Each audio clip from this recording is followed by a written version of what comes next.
Let's talk about the dangers of online workers' comp insurance quotes. Hi, I'm Sari from Kickstand Insurance, and in this video we're going to talk about the things you should be aware of when getting an online quote for workers' comp insurance. Workers' compensation coverage is required for businesses with more than a certain number of employees. That number varies by state. Many business owners and decision makers turn to the internet for free, fast quotes, but that can be very problematic with many hidden dangers that can come back to haunt you. On the other hand, obtaining quotes from agents can be very time consuming, and it is incredibly likely that you will miss out on opportunities for cheaper coverage. Is there a middle ground?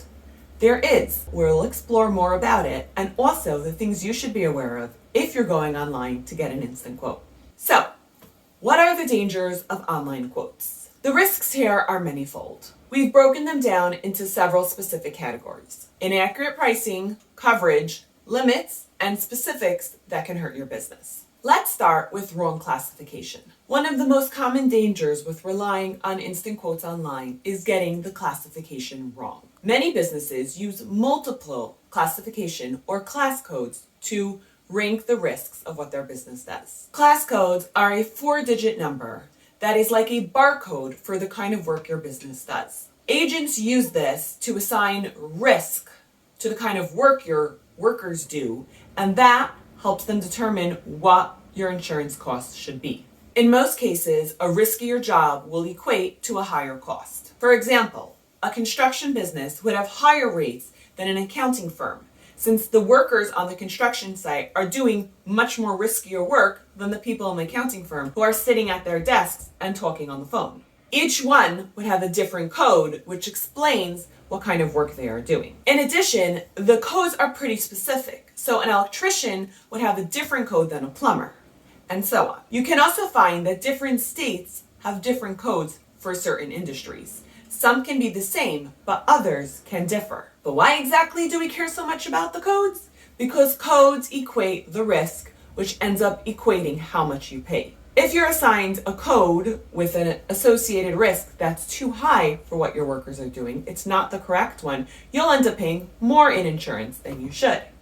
If you're assigned a code with the risk that's too low, you don't have proper coverage, and it usually will be found at audit, and then you will have to pay the difference at the end of your policy. Another thing to be aware of, that even in a specific industry, there can be different codes that apply. For instance, flooring can be vinyl, tile, carpet, wood.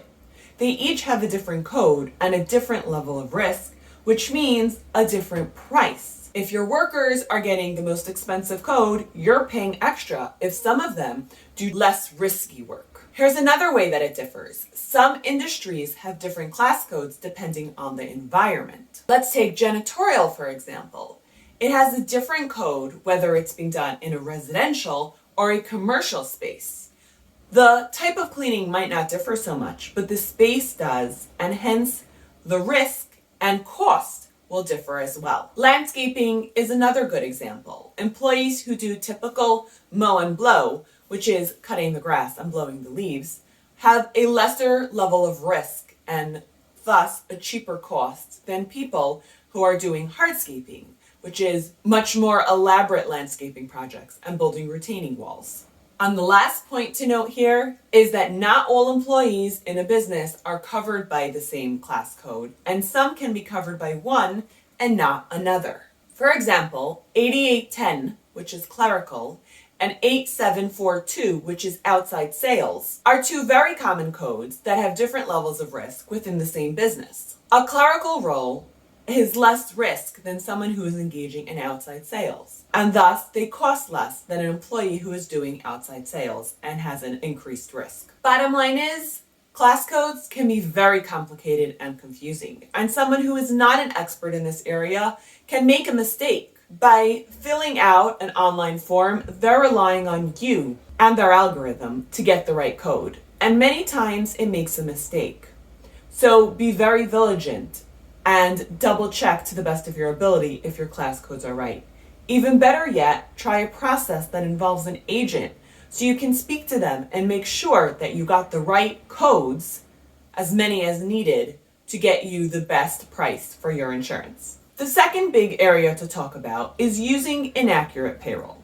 Your business's payroll is the core number they use to calculate your insurance premiums for the year. If your estimation is way off, either too little or too much, your insurance premiums will be drastically wrong, and you will end up with issues either way. If you underpay, you will not have the level of coverage you think you have, and you will get a bill at audit when they discover that you have been underpaying the entire time.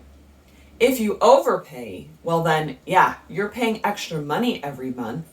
At audit, they will discover this and give you back a credit. But who wants to lend out all that extra money to the insurance company all year when you didn't have to pay such a high bill to begin with? Therefore, it's critical to use the most accurate payroll numbers as possible when filling out an online quote. However, many times online quotes will give you ranges to choose from and don't let you dial down to the most accurate numbers possible. Another related risk here applies to business owners and executives. By default, owners are included in many online workers' comp quotes.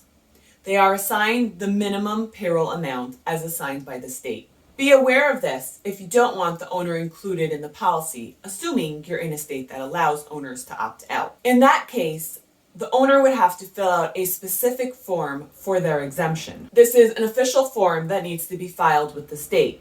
If it is not taken care of, then at audit, the owner's payroll numbers will be added back in and you will have to pay the premium associated with that. If you purchase workers' comp through an agent, they will advise you to the benefits of this and will help you fill out your form and file it so that you don't get nasty surprises at audit. Another point to note under payroll is that you need to make sure you include everyone that needs to be included. And it's not so simple to figure out who that is. Estimated payroll amounts must take into account all 1099s and subcontractors who will do any work for you in the next year, assuming they haven't provided you with a certificate of insurance showing that they have their own policy and don't need to be included under yours. This is a really easy thing for business owners to miss. After all, subcontractors are not their real employees, and they generally don't think of them when you say employees. However, if you do not include them, it will be discovered at audit and they will be added to your premium. We've covered some major points so far, but we're far from done. Let's talk about certificates of insurance and service to the policyholder. A workers' comp certificate of insurance acts as proof of coverage. It also summarizes your policy. Depending on your business, you may need to provide your certificate of insurance to potential customers or clients. For instance, general contractors will need to provide their certificate of insurance to potential customers to prove that if one of their crew members is injured on their job, they have insurance to cover the injury and it will not be a claim on the customer's homeowner's insurance policy. The certificate of insurance must be accurate and many times use specific language, which at times can be difficult to get if you're calling a call center and you just get anyone who answers the phone. If you have a personal relationship with an agent, it's usually much simpler to get the right language on your certificate of insurance. Now let's talk about service to the policyholder. When you have a specific relationship with an agent, it's usually very easy to shoot them an email or send them a quick text that says, hey, I need you to adjust this. I hired a new employee. I need to add their payroll to my policy. They've been working with you for a while. They know you. They have your history and they can make those adjustments quickly. When you're working with an online quote, many times you get a call center and it can be frustrating sometimes to explain the whole story from the beginning just to get a minor change done. Also, if you're looking for help and guidance, many times call center employees are not trained and licensed agents, so they do not have the knowledge to help you, as they can only answer basic questions. So where does that leave you? You need a workers' comp policy. You don't have endless hours to devote to this effort. It's really easy to go online. However, there are issues with it. It can be really time-consuming to track down the right agent to help you and build up that relationship. Thankfully, there's a middle ground. Working with a company like Kickstand Insurance allows you to get the best of both worlds. We ensure you're able to save time while still getting the customized quotes and personal attention you need and deserve. Kickstand allows you to begin your instant quote online at kickstandinsurance.com. It's a simple, fast, and accurate way to gather information. Then, the system will generate an instant quote, so you have a ballpark idea of what your workers' comp insurance will cost. The next step is that an agent reviews your information and then asks you any questions they have in the places where it's easy to make a mistake. About your subcontractors and 1099s, if the owner should be excluded or included, exactly which class code your workers would fall under. Do some fall under one category and some under another? This agent's job is to figure it all out. Then, when they have a really good idea of your business and exactly how to get you the best quote possible, they will build you a policy that is perfect for your business and complies with all state laws, so you have peace of mind that you have the perfect policy for you. Ultimately, it's important to remember that there's no one-size-fits-all solution for workers' comp insurance. Your business is unique, and your insurance coverage should be too. So head to kickstandinsurance.com to start your instant quote. We can't wait to speak to you. Good luck! Remember to like and subscribe for more business and insurance tips.